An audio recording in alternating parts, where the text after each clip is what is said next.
Good morning, good afternoon, good evening. My name is Rhonda Student Kaiser, and I'll be hosting our BigFix Decoded webinar today. Today, we're going to be talking about file uploads in BigFix, and we're going to share some new and shiny functionality from BigFix version 11.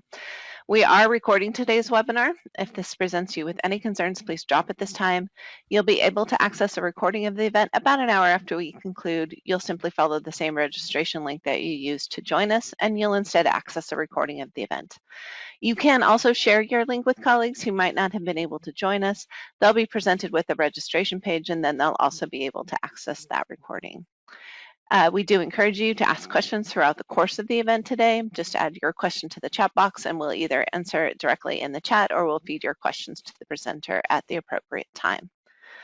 First, though, let me introduce you to our presenters today. Casey, if you can go to the next slide, please. So with me, as usual, are John Talbert, our Director of Professional Services for BigFix, Joe Saylor from our Accelerated Value Program, or AVP program, and yes, the famous or infamous Casey Cannady. He's the man with the BigFix tattoo.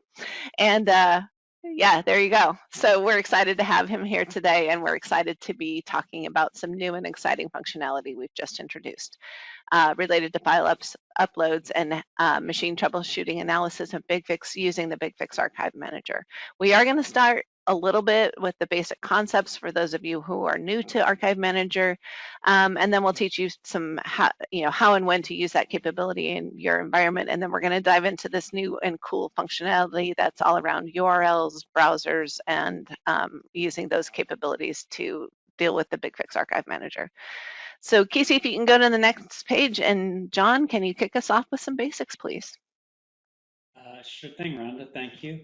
So since we're talking about kind of old things being new again, I decided that it was time to try to bring back the turtleneck. I hope I'm successful in that. When I think of Archive Manager historically, there's a couple of places where it kind of came about and became useful.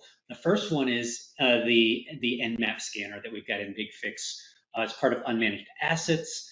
And really, it's all about getting the Nmap scanner to interesting places in your network and then running that scanner, which outputs an XML file. And that XML file then needs to be sent back up to the BigFix server in order to be processed and utilized. BigFix inventory, the other kind of major place where we use that, it's an even larger file in that case where it's a whole scan of your hard drive and lots of text that we then compress down and send back up. Now we could have put an analysis query to read the results of that text file. And it would, every time even one line in that text file changed, the entire property would come back up. That's a lot of load on FillDB, on inserting into the database, like all that, and even the console, right? Then you've got to show that, you've got to load that in the console. It just gives a lot more data for the entire platform to ingest that maybe it doesn't need to ingest. Yeah, one of the first things that just about everybody does when they see that installed Windows application property that's in the BigFix inventory site is they try and pull it back into web reports, and it's really just a giant semicolon delimited list of every single package that's installed on every single Windows box in a single string. And the first thing people do is try and go load that up in web reports, and anybody who has given into the call of the void of this property has inevitably seen the performance problem. Like web reports tries to load every one of those results, and it just inevitably blows up the entire system just with that sheer volume of data. And so that's why Archive Manager is a really powerful tool, because it lets us manipulate that kind of data, that level of data, without the performance penalties in the platform. Yeah, thinking back just historically, that piece came before software asset management that became BigFix inventory. So it definitely progressed that way, where it was like, we're running out of legs here, we need another way. So this idea of getting the file up still through the relays, right? We're not going way far out channel, but we are sending it back up through the relays in a way that is more efficient than maybe putting it through FillDB. Joe, what else did I miss historically? Yeah, I mean, you've mostly talked about like the epic set pieces that are like major products that kind of use this functionality.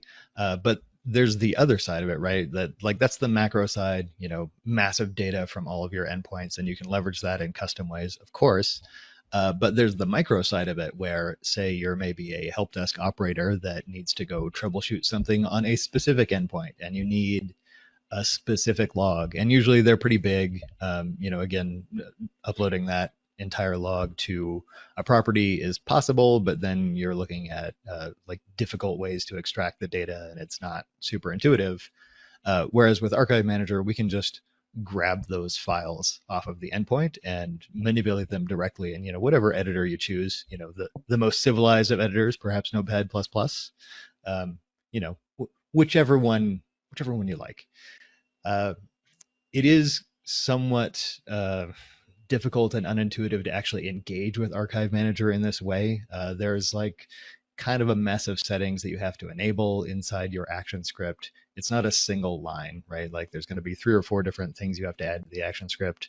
There's examples all over on the internet. However, as a part of this, we'll toss some links in the chat to a couple of fixlets that I just uploaded that will allow you to, as an operator, just enter a file name when you take the action or a folder name when you take the action to upload a single file or everything that's inside of a folder, and then a matching fixlet for Windows registry keys, because we frequently need to take a look at registry hives, like entire subsets of keys, and those are also difficult to kind of get back with just relevance because you don't know the size of the results. So those are 2 nice, easy troubleshooting fixlets that operators can use to upload this stuff without having to deal with the action script. One other minor detail on these kind of uploads, especially when you're doing single big files, everything by default is set to be limited to 20 megs in size. And that includes all of your relays. So your relays and root server will just outright reject files that are uploaded that are over 20 megabytes. So there's a couple of settings that you'll have to set on those relays. I think we'll toss that in the chat as well, just to make sure you don't get stuck there. So Joe, that 20 meg limit sounds really low for today's world. Is there a reason why it's so low? The reason is plurality. So anybody who's experienced a cross product of data has gotten overwhelmed at some point. So if you are uploading a 20 meg file, it seems very friendly. Like I could read a 20 meg file. Like that's something the human brain can comprehend. But when you have 100,000 of those, suddenly the scale gets really nasty, right? So 100,000 endpoints worth of 20 megabyte files will easily start to run out your disk space on your root server. So be careful uploading many files that are larger than 20 megs.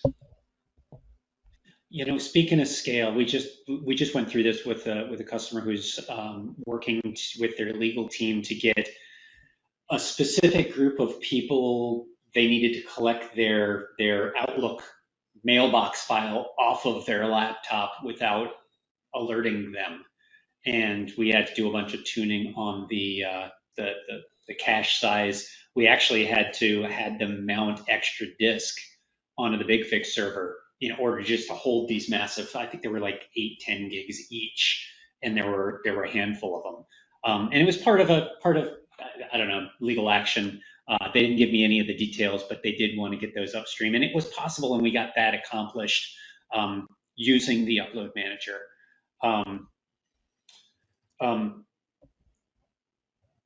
One other thing I wanted to mention as we were here, there aren't any questions in the questions tool yet, but there are definitely, the tool's open. So if you've got questions as we go along, please go ahead and feel free to put those into the tool. And then those chat links and information are up in the chat tool. With that, Casey, do you want to take us over to demo land? You're on mute. You're muted. Thank you. I forgot about that. Pausing for just a second, checking I don't have anything on my development server that I may not want to show. Yeah, so thanks, John. With that, I got to thinking about this, and I was thinking from the context of when I was a BigFix customer, how I might have implemented this. So back in my day as a customer, there were many times that there were log files or there were statistics monitoring that I needed to be able to access, but may not have had actual direct access to those devices or remote access.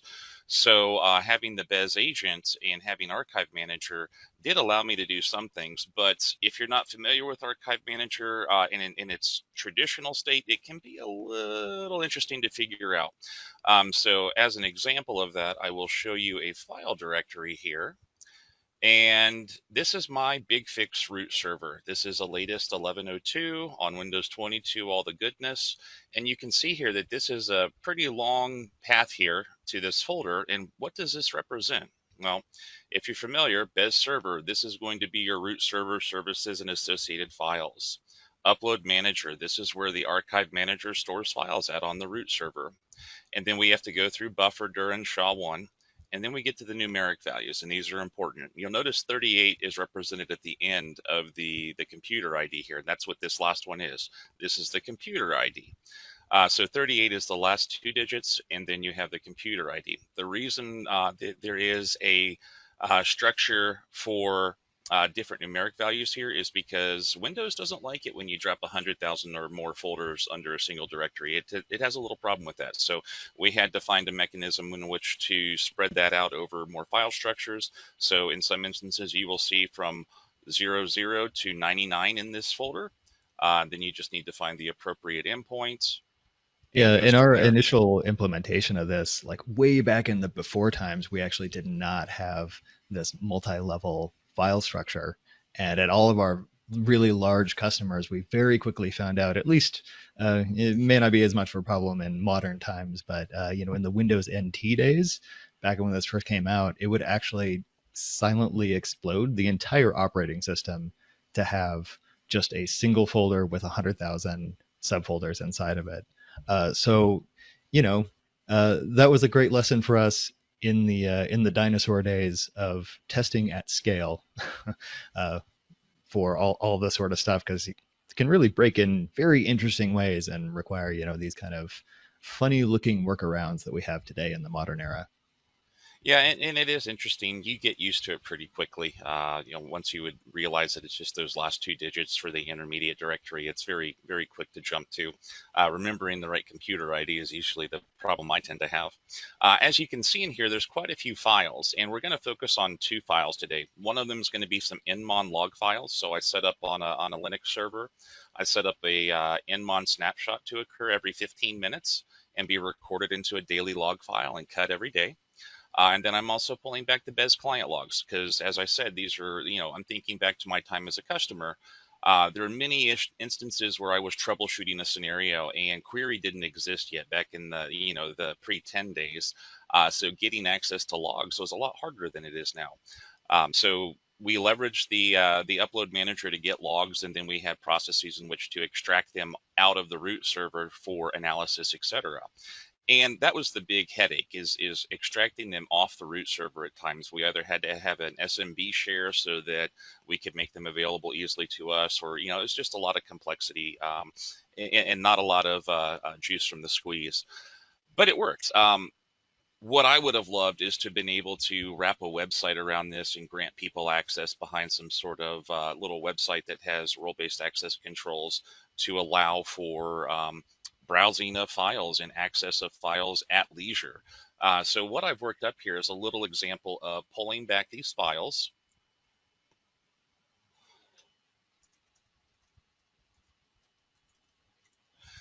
And so we're going to look at a few fixlets here that are going to do archive now on both nmon and Bez client logs.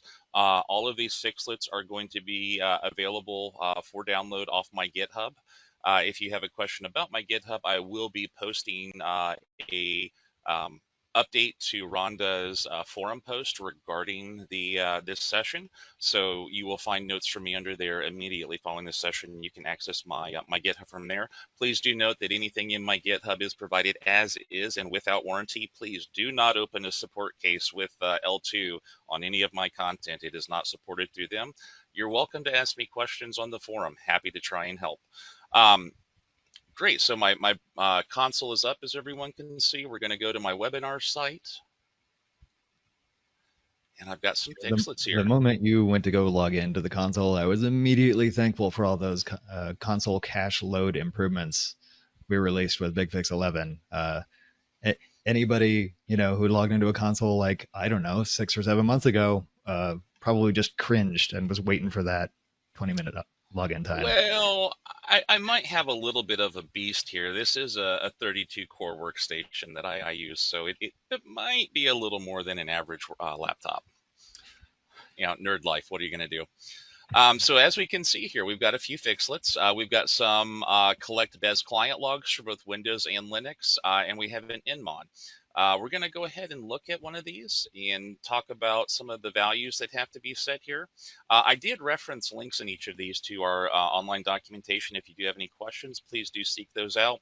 For the nmon one, I also did some direct links to nmon visualizer, nmon project, etc., in case you have any questions there. So back to this, we look at the details of this Fixlet. You can see that I am limiting these to the operating system. It would be possible to conflate multiple operating systems, but for this focus, I chose to just do one per Fixlet. I am looking for some specific folders, so you can see here that this is a Linux, so I'm looking for that typical var up BES client to get to the logs. And then down here is where we do the work. We store a parameter in case it's already set so that we can reset it. And then Joe was talking about that configuration you have to do before you execute Archive Manager, the Archive Now. And that would be these 4 lines right here. So what we do first is we set the max archive size, and this is in bytes. We can tell it to send all or only what's changed. I'm doing send all here just because this is a demo and I want to do that. Operational mode, there is a few different operational modes that are specified. I honestly don't remember them off the top of my head. I don't know if Joe or John do. Yeah, 0 is disabled and 1 is automatic, so it lets you set a schedule, and then 2 is the manual mode.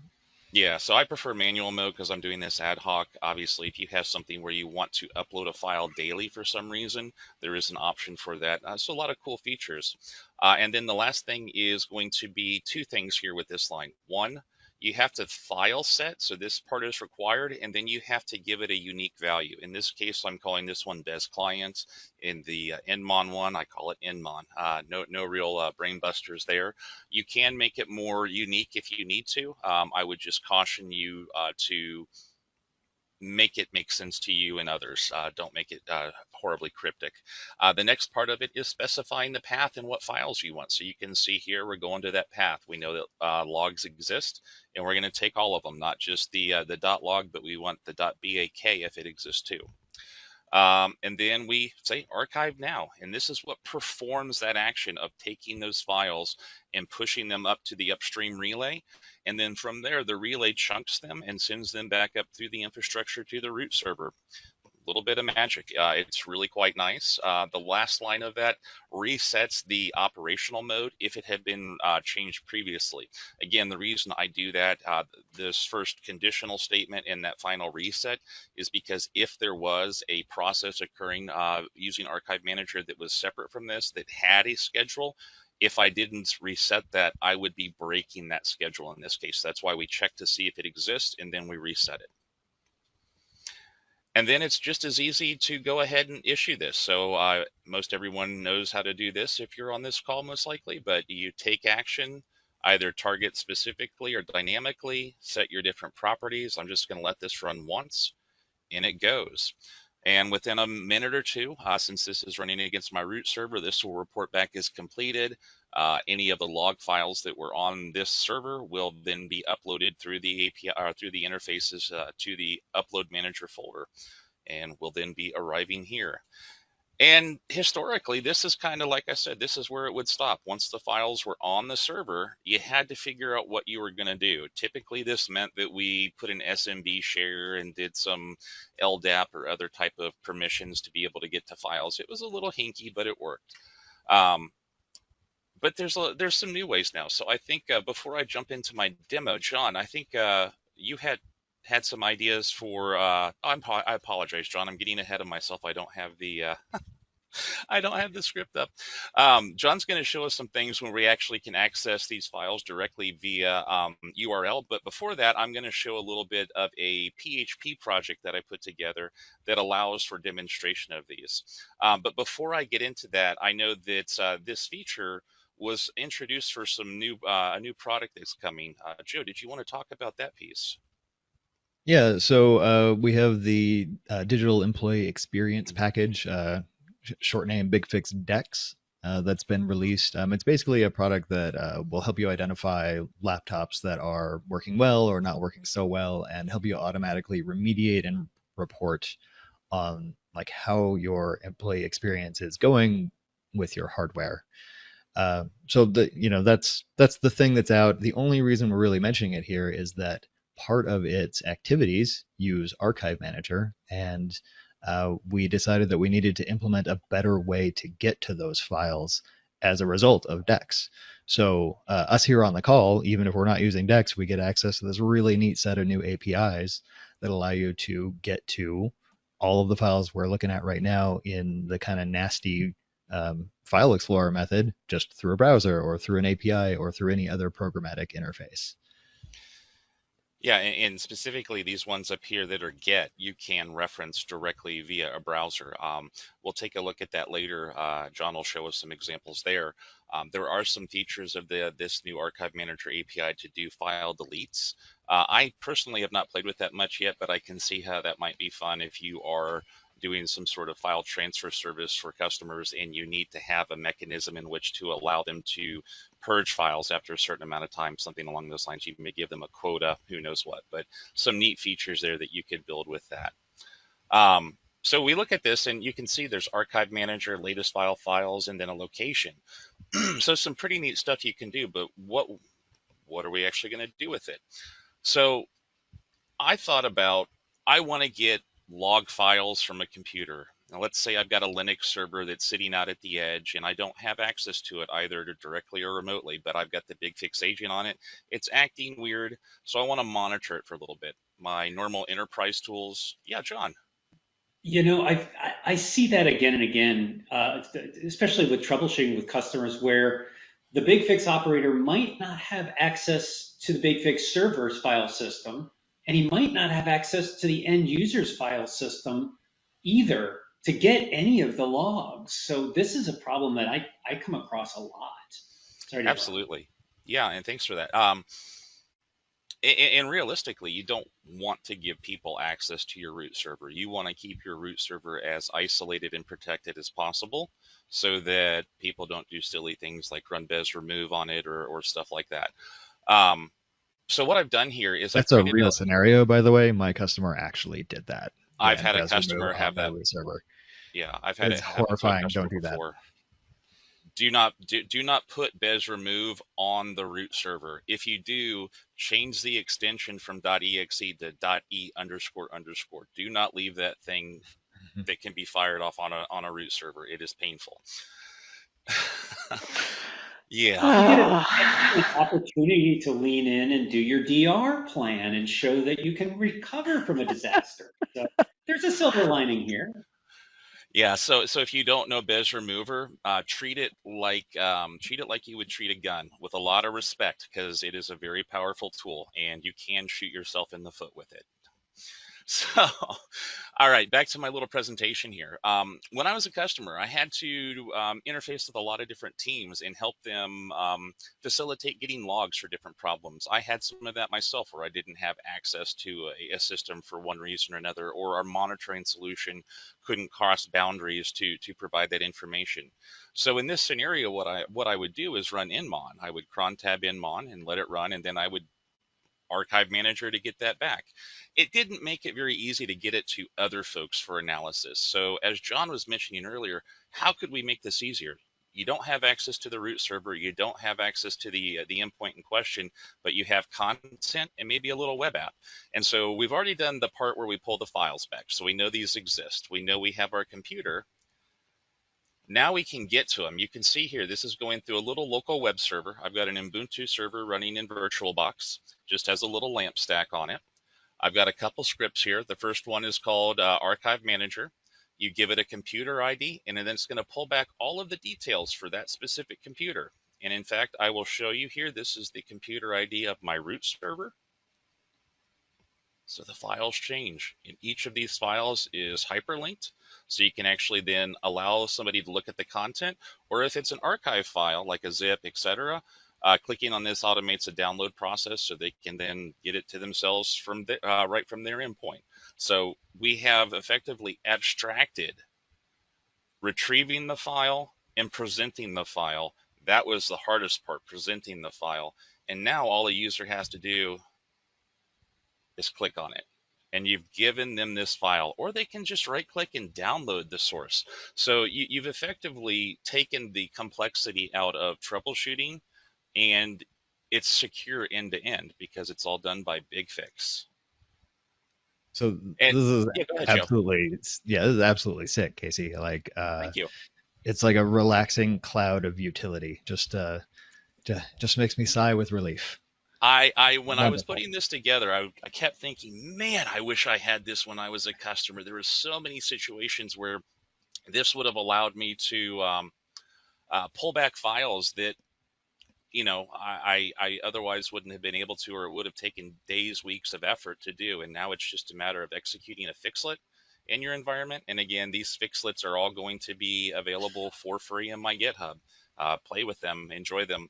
And then also the PHP code is available there too. So I do have this project out there, webinar BF Decoded Archive Manager. All of the content is here. I will be linking this out on the forum post immediately following this. Something I want to point. Yeah, go ahead, Joe.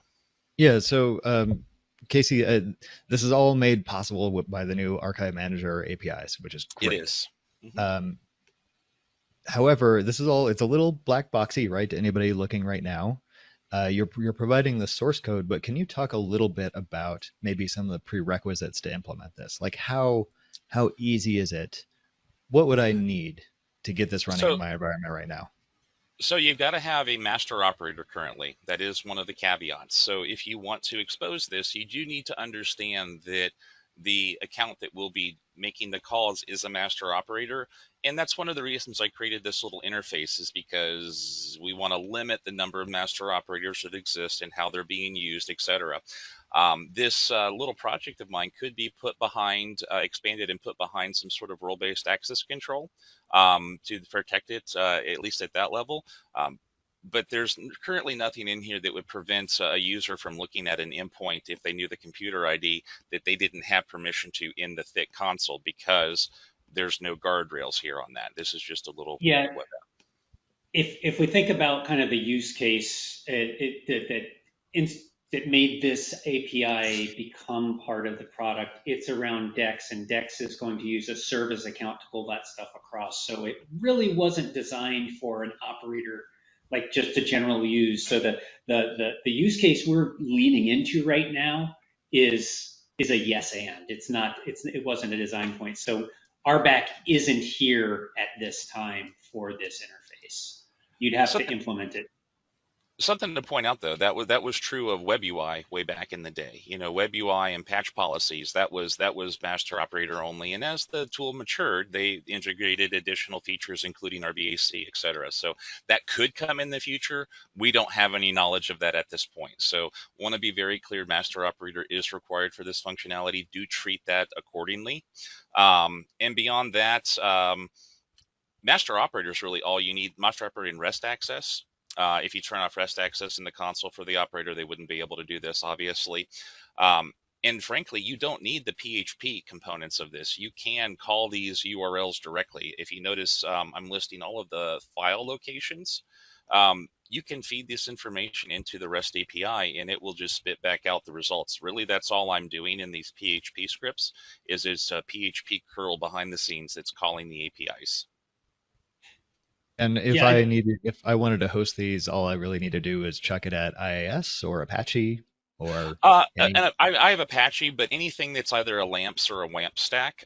So there is a Windows Apache stack that you can do. I don't think it would run in. It might run in IIS if there's a PHP plugin for that. I'm not as familiar with IIS anymore. Okay, so Sorry. anybody following along at home, you need some Apache expertise to get this running. You do, and I am providing in my update to Rhonda's forum post, I am providing a little bit of information on that open source stuff for LAMP stacks, etc. So there are some links to resources on how to install a LAMP stack and some other details there, because I understand that you may not have done that before and it can be a little intimidating. I will say that installing a LAMP stack, you can do it in as few as like three command lines if you're on Ubuntu. So don't let it intimidate you. It's a lot of fun to play with. So that's a pretty good segue. I am absolutely on a crusade to make the REST API less scary.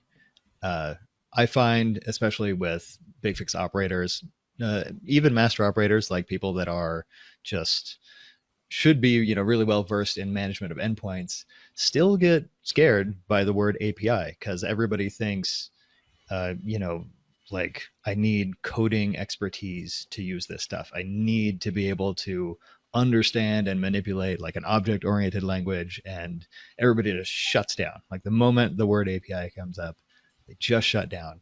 But it's not that complicated. It's much easier than it appears. You can of course implement stuff like this fantastic tool from Casey without any sort of programming knowledge, but with this API in particular, almost all of it is gets, and gets can be just done in a browser. So most of this functionality you can just do straight from a browser, and it's much easier than you think it is. So Joe, with that, I wanted to show folks real quick. It is really, as Joe was saying, the API is not scary. You can get to, sorry, wrong URL there. BigFix. I see John just like desperate to speak. Go ahead, John. I saw absolutely. so many words. Yeah.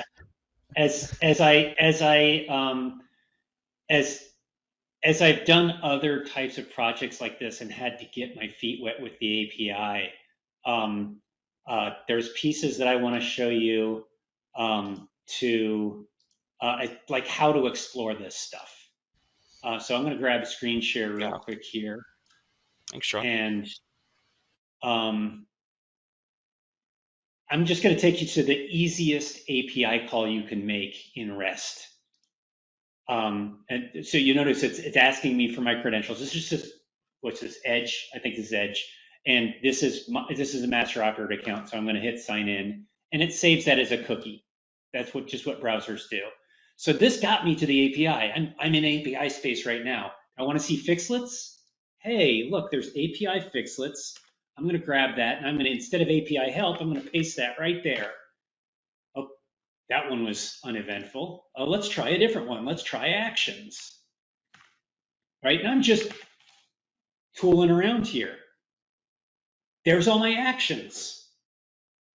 Right, and oh, hey, look, there's a resource. I bet you if I take one of those resources, there's that action.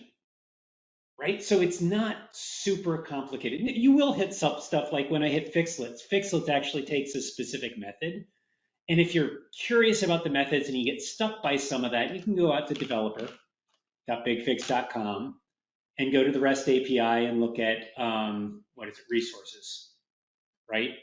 And fixlets, right? If I'm doing fixlets, I can do fixlets, but I have to feed the get like master or the name of the site that I want fixlets. So let's try that instead, right? Let's just come on back up here to my API.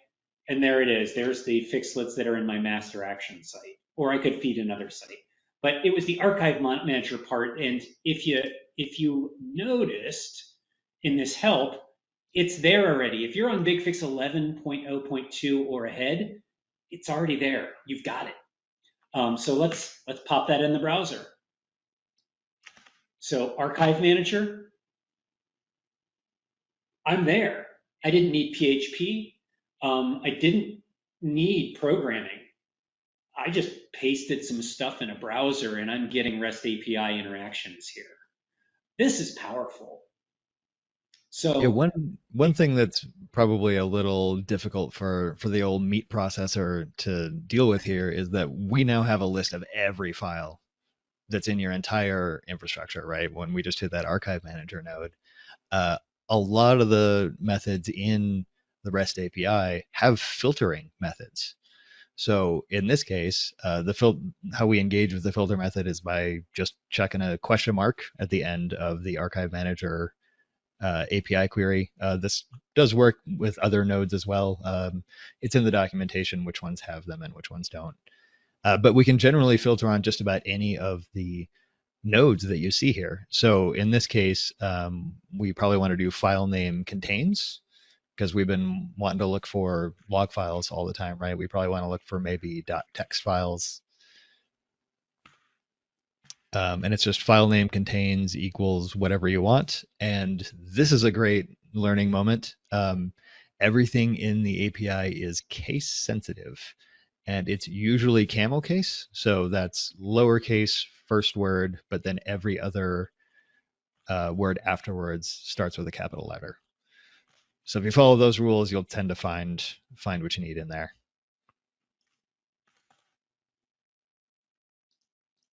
I'm doing something wrong. No, you What am I doing wrong, Joe? file location contains. Sorry, it's not file name.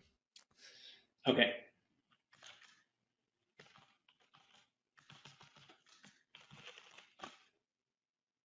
Boom. Okay, so this is just text files. Yeah, and so now we have a nice list of every text file. But how did you figure that out? Like, I couldn't see that in the help file, I don't think. Can I? Yeah, that was documented in the developer page for the archive manager. Okay, so Archive Manager. Down on filtering response near the bottom. Oh, So here's file all of our location filter contains. options. Nice. Starts with computer ID. Oh, so you can do for like, if I want to see the files from one computer, I could do that. Mm-hmm. Yes. All right, let's do that. Hold on. So there's one of my computer IDs. So And we can link these together with the ampersand as well. Mm-hmm. So you can have multiple filters in a single query. Because it's really all my my PHP script is doing behind the scenes, and then it calls the curl command. All right, and so that's the only text file. I guess if I had multiple text files from this computer, like I think I've got multiple zip files. So let's check zips. Yeah, like this has multiple zip files. What if I just wanted the last one, like the final one, the latest upload? So there is the sequence number is one of the items that's in the API or an attribute to the files. And so I believe that sequence number is a SQL Server date equivalency. And yeah, you can do sequence greater than. So if you know a base sequence number or something that you want to go beyond, it's really easy to get everything beyond that point. Okay, let's just do this sequence number. Okay, and that's two of them. So one of these is newer. Mm-hmm. Sequence 33, 39. This is the newer one. So let's use this sequence number instead. So that would be, let me take Nothing one newer back. than that. Yeah. There we go. So that got me down just to that. But I think there was another method. Didn't they mention starts with max results is the one you're looking for. That should limit the collection. We could play with that in a second, but I think there is a latest file, exactly. Yeah, so you can get the latest. And that's going to be /latest file. So I think I need slash, oopsie, I need the lowercase there. Was it last Latest. Latest file, capital F. Nice. Okay, let me get rid of the sequence number then. And that just gets me the latest one. That's nice, because if I was like doing a series of things with like an integration, I'm building an integration, and I wanted it to just keep sending this file, but I wanted my pull to only get the most current of the files, I could use this method, right? Absolutely. We do have a question in the queue. We can use the REST API to find uploaded files that are no longer being used. Ooh, so this would be like for cleanup. So I wonder if you could do, like, we're going to get into programming here then. So I think, what if you did the latest file method and then got the sequence number out of that, and then pulled everything that had the matching resource extension that the sequence number is earlier than that. And then we could just basically find all the old ones of it, because we've got the latest and we got the sequence number of the latest, so we can identify all the old ones and delete them. Cool, huh? Yeah, I mean, all that data is there. That's certainly possible. A little farther than not scary though. We've gone into the Can't do it in intimidating a part of browser. coding here. Yeah, can't do it with just simple calls in a browser. Thank you very much for that question. The question queue is empty, so if the audience has any other questions, please feel free. Did we not hit anything that we intended to touch on? There's actually something I wanted to touch on with what you have up, John. And it's the fact that all of the attributes that you would need to verify the file are part of what's returned in that XML, the hash, the size, etc. So want to point that out in the fact that, one, it's securely uploaded from the endpoint through the BES infrastructure to the root server, but then two, we're giving you what you need to validate that file once you downloaded it to work against it. So you have the ability to extend that security um, in the originality of the file with those hash values, so you can confirm that in your own app should you choose to implement that. Yeah, it's all there, to your point. I do wonder, however, does anybody know what the decode for file received at is? Like, what is that in human time? Well, my brain can't do it, but that's Unix time. It's the number of seconds since, what is it, January 1st, 1970, something 1970? like that. I don't know. Yeah, I usually toss those into just like an online Unix epoch time. Yeah, there's Yeah, actually a function that's built into Linux and Unix that you can just run that through. It looks like this was November 9th. Good call, Joe. Thank you. And I bet you the math for this is doable. So your integration, whatever integration you might be writing that leveraged this, could probably just do a convert Unix timestamp to human timestamp. There may already be a method for that in one of the PHP libraries too. It's a pretty common use case. Yeah, that's pretty cool. Unix time. So Casey, do you want to spend just a minute in your PHP and talking about kind of how you have pivoted on some of these attributes? Actually, hold on a second. We got a question that, oh, you stopped your sharing. What have you done? Oh, I can share again.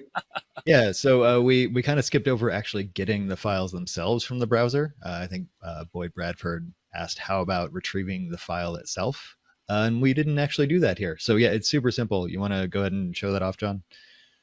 Yep. So take that resource string, paste it. Ta-da! There's your zip file. And what's in the zip file? I don't know. It's probably some. Wow, that's a boring zip file. So the zip file has a list in it, and the list has Nothing in it. Nothing in It's it. literally nothing. Maybe I can pick a different file. It's the Let's see. Seinfeld of files. Yes. A show about nothing. Let's pick something with a size, a decent size. Let's see, file size. There we go. This one's got a decent file size, so there might be something cool or interesting in there. This looks like it's all BigFix inventory stuff.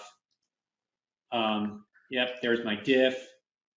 And yeah, this is inventory stuff. So this is telling me what files have changed since the last time the scanner ran. And I bet you all the red ones are stuff that's gone, and all the green ones are stuff that's now there.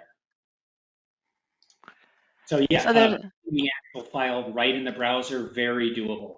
It's a 1-2 punch. If you know exactly what you're looking for, you can just do Archive Manager, Control F for the thing you're looking for, find that resource, paste that into the browser, and Bob's your uncle.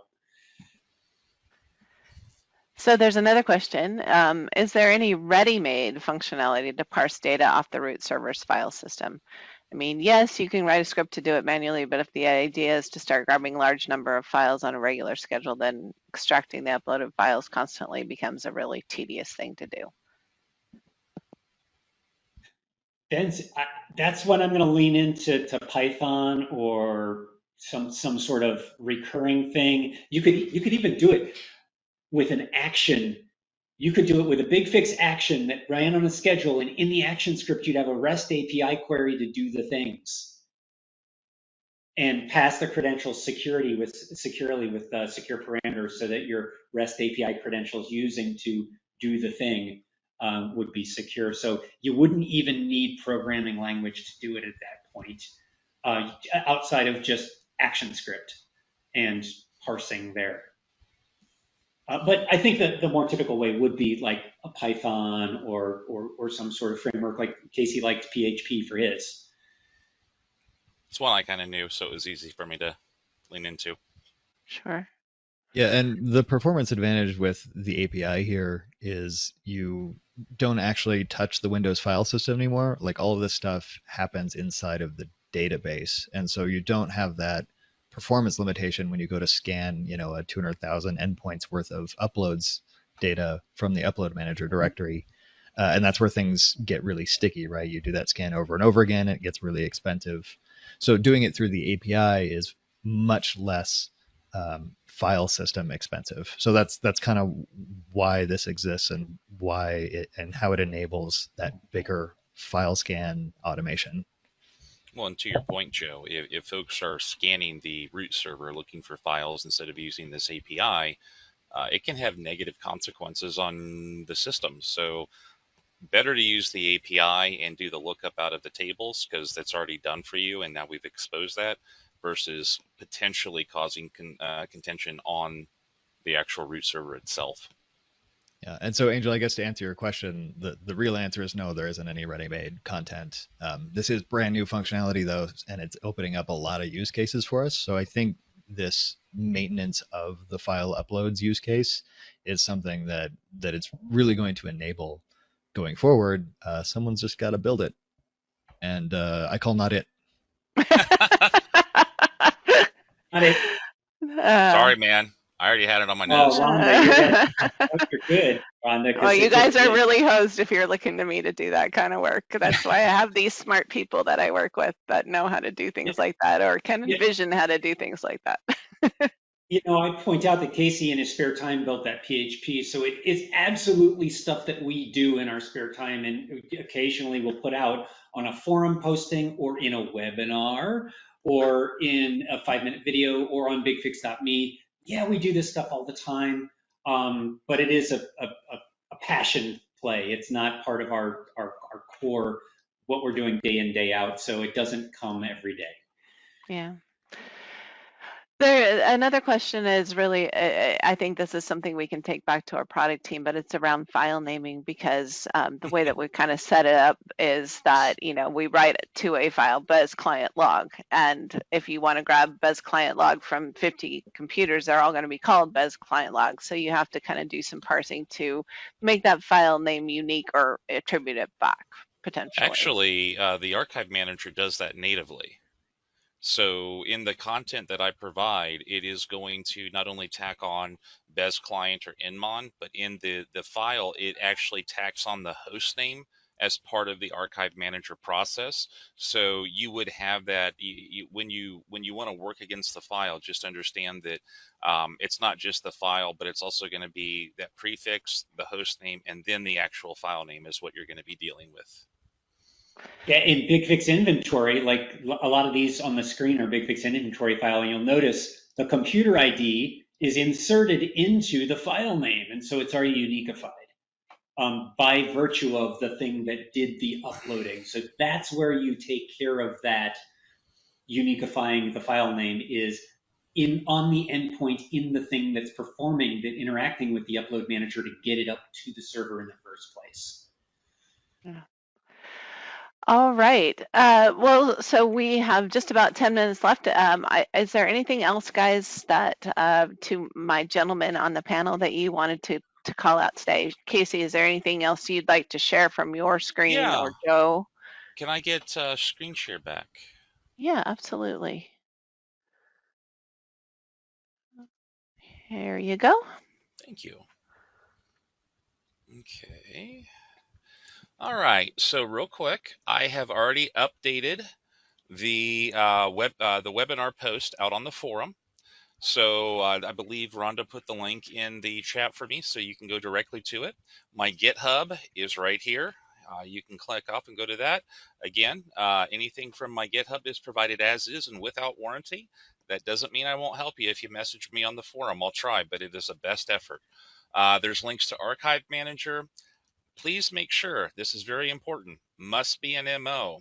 Make sure that all of this is correct. So your server FDQ and ports, username, password for your master operator. I provided some information on LAMP stack and PHP coding. And then I also provided the links to BigFix Me for Joe's Fixlet as well here at the bottom. So just a one-stop shop for the webinar there. And then real quick, we'll jump over and look at one of the PHP scripts. You can see here, this is all you need to change to make this to work in your environment. There's a block like this in each of the two files, and there are just two files, and then 3 fixlets. Everything else down here you don't need to worry about unless you want to get into it. But this effectively just does a whole bunch of PHP curls and then formats it to make it pretty. So it's really not a big lift over what you do out of the browser. It just makes it a little nicer to look at. So it has this interface instead of just the raw interface. That's all I'm doing is wrapping that. So I hope you guys enjoy that and have fun with it. If you end up using it for something in your organization, drop me a note. Let me know. I'm curious. Yeah. Casey, would you do me a favor? Would you take the link, the URL to that front page of your GitHub and paste it into the chat so that it's a clickable link and if people can click it before the webinar ends so that they can check your stuff out? Yes, I but I can believe grab. Rhonda will have to repaste it for me. Yes, yes, I would, but I can do that. There you go. Well, I hope you guys end up playing with this. I know I've got some ideas of things I want to try with it, and I can honestly say if I had this as a customer, I would have used the heck out of it. So happy hunting, and let us know on the forum how you're using it when you do. Yeah, very, very much interested. This is, this is definitely shiny new functionality. So super excited to present that out to you. And I will tease for you that our October webinar coming up, October 23rd, is also going to be about some shiny new BigFix version 11 functionality. So you definitely are getting some new and fun things that you guys can use. And that's all I'm going to say for now, but you should see that up on the forum in the next week or so with the registration links. So, and Gary Lowe is going to return to share that out with us. So I'm super excited to share that with you guys. Rhonda, Any last questions? Yeah, you know what I've really missed having lately? And that's master class. It's been like more than 7 years. When can we have that again? 3-4 weeks from now. So yes, BigFix Masterclass is back. We are starting in North America, or in the Americas. So October 15th through 17th in the Denver, Colorado area is our next BigFix Masterclass. You can actually meet John Talbert and shake his hand and get really geeky out on relevance and tuples and I don't know, all that other kind of stuff. Also, Jason Walker, if you guys know Jason Walker from the forum, he's going to be there in person as well, or from our Slack. So we've got a great cast of people who are going to be there. And we're super excited to put this out there. And yes, it will be coming globally.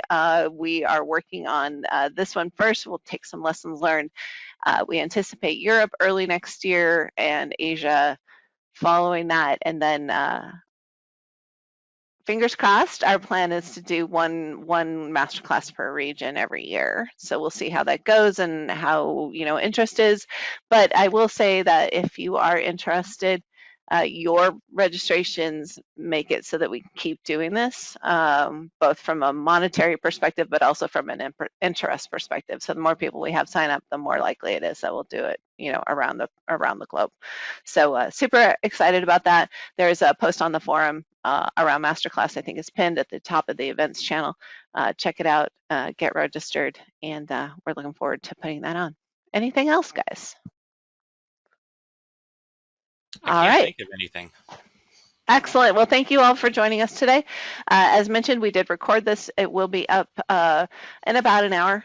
Just follow that same registration link if you want to revisit anything or share that registration link. Also, just a hint, these are out on our BigFix Tech Advisors YouTube channel as well.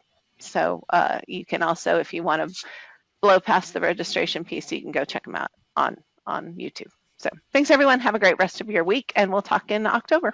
Bye, y'all. Bye, all.